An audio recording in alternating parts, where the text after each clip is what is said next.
Hello friends, स्वागत है आपका यशपाल क्लासेस में। चलिए देखते हैं नेक्स्ट लेक्चर। अब जो अंग्रेज थे ये अगस्त 1940 में, जो ब्रिटिशर्स थे ना, वो अगस्त 1940 में 8 अगस्त 1940 को अगस्त प्रस्ताव लेके आए। इसमें इन्होंने क्या बोला कि हम भारत को डोमिनियन स्टेट का दर्जा दे देंगे।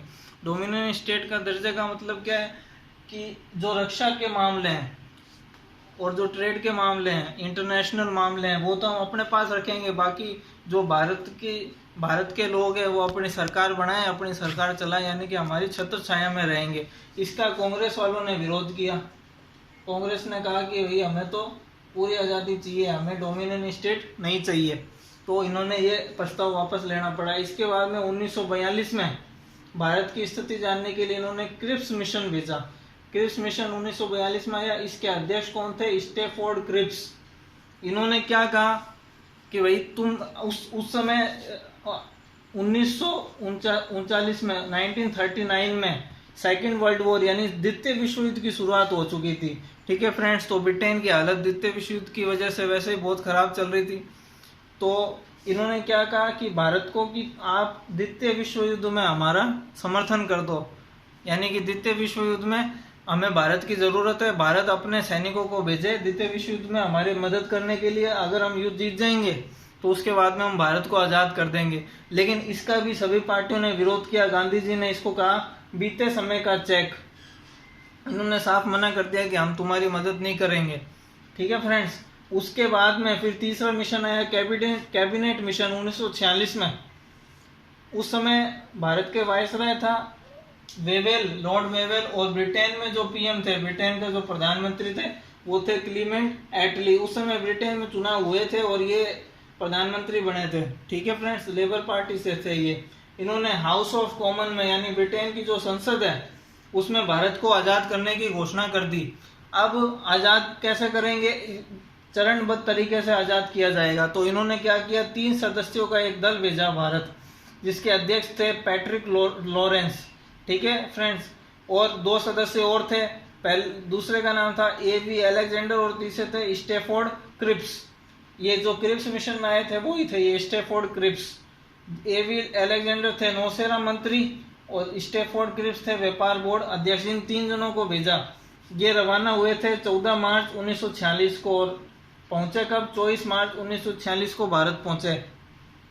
अब इन्होंने भारत में सरकार के गठन के लिए सुझाव दिए कि हम तुम्हें आज़ाद कर देंगे, उसके बाद तुम कैसे अपनी सरकार बनाओगे, कैसे अपनी संविधान सभा बनाओगे, उसके लिए इन्होंने सुझाव दिए। क्या क्या सुझाव थे?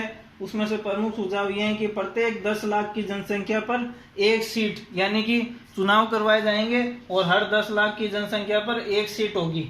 ठीक है फ्रेंड्स, एक कैंडिडेट की सीट होगी।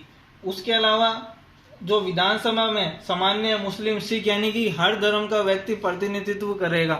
ऐसा नहीं है कि केवल एक ही धर्म के व्यक्ति बैठे विधानसभा में, हर धर्म का व्यक्ति अपने धर्म का प्रतिनिधित्व करेगा। और जो संविधान सभा के सदस्य होंगे, सरकार तो बन जाएगी अंतरिम सरकार, उसके बाद में संविधान भी तो बनाना है।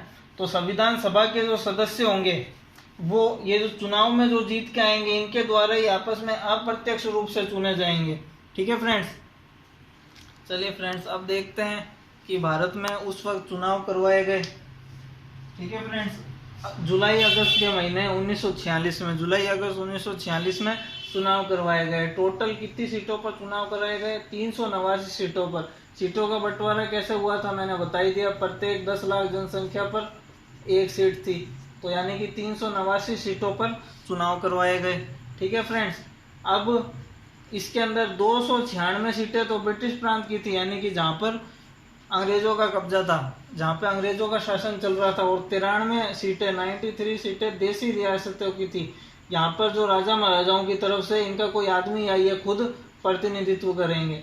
ठीक है फ्रेंड्स, अब ब्रिटिश प्रांत की 296 से 292 सीटें, 292 जो सीट्स थी और ये जो 4 सीटें थी, अब इसमें से जो 292 सीटें थी ये तो ब्रिटिश गवर्नर के अधीन थी और ये चीफ कमिश्नरी के अधीन थी। ठीक है फ्रेंड्स, अब टोटल यानी कि 296 सीटों पर चुनाव हुए, क्योंकि ये जो 93 सीटें थी ये तो देसी रियासतों की थी, इसके अंदर तो जो राजा महाराजाओं थे उनकी तरफ से कोई ना कोई प्रतिनिधित्व करेगा। तो चुनाव किन पर हुए, 296 सीटों पर चुनाव हुए।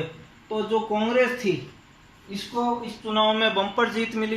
पहले भी कांग्रेस जीती थी जब पिछली बार चुनाव हुआ था, और इस बार भी कांग्रेस जीती। कांग्रेस को 208 सीटें मिली, कितने में से, 296 में से 199 तो कांग्रेस को डायरेक्ट मिली, बाकी 9 इन्होंने गठबंधन से हासिल कर ली। ठीक है फ्रेंड्स। मुस्लिम लीग को मिली 73 सीटें और 15 अन्य पार्टियों को मिली। अन्य पार्टी जैसे यूनियनिस्ट पार्टी, कृषक प्रजा पार्टी, इस तरह से अन्य पार्टियों को 15 सीटें मिली। ठीक है फ्रेंड्स। मुस्लिम लीग के जो अध्यक्ष थे, मुस्लिम लीग के अध्यक्ष कौन थे, मोहम्मद अली जिन्ना। अब ये क्या है, शुरू से कह रहे थे कि भैया मेरे को तो अलग देश चाहिए, हम मुसलमानों के लिए एक अलग कंट्री बनाना चाहते हैं, हम यहाँ पे नहीं रहना चाहते। तो इन्होंने क्या किया, जब संविधान सभा की बैठक हुई तो इन्होंने बैठकों का बहिष्कार किया, ये बैठक में भाग नहीं लिया मुस्लिम लीग वाले। ठीक है। उसके बाद में 1947 में इन्होंने कह दिया कि भैया मेरे को तो भारत में नहीं रहना, हम तो एक अपना अलग देश बनाएंगे। तो 14 अगस्त 1947 को इसने क्या किया, पाकिस्तान को अलग कर लिया। अब कैसे अलग करने की प्रक्रिया हुई और कैसे आगे की रणनीति तैयार हुई और कैसे संविधान सभा का गठन हुआ, वो हम अगले लेक्चर में पढ़ेंगे। ठीक है फ्रेंड्स, थैंक यू।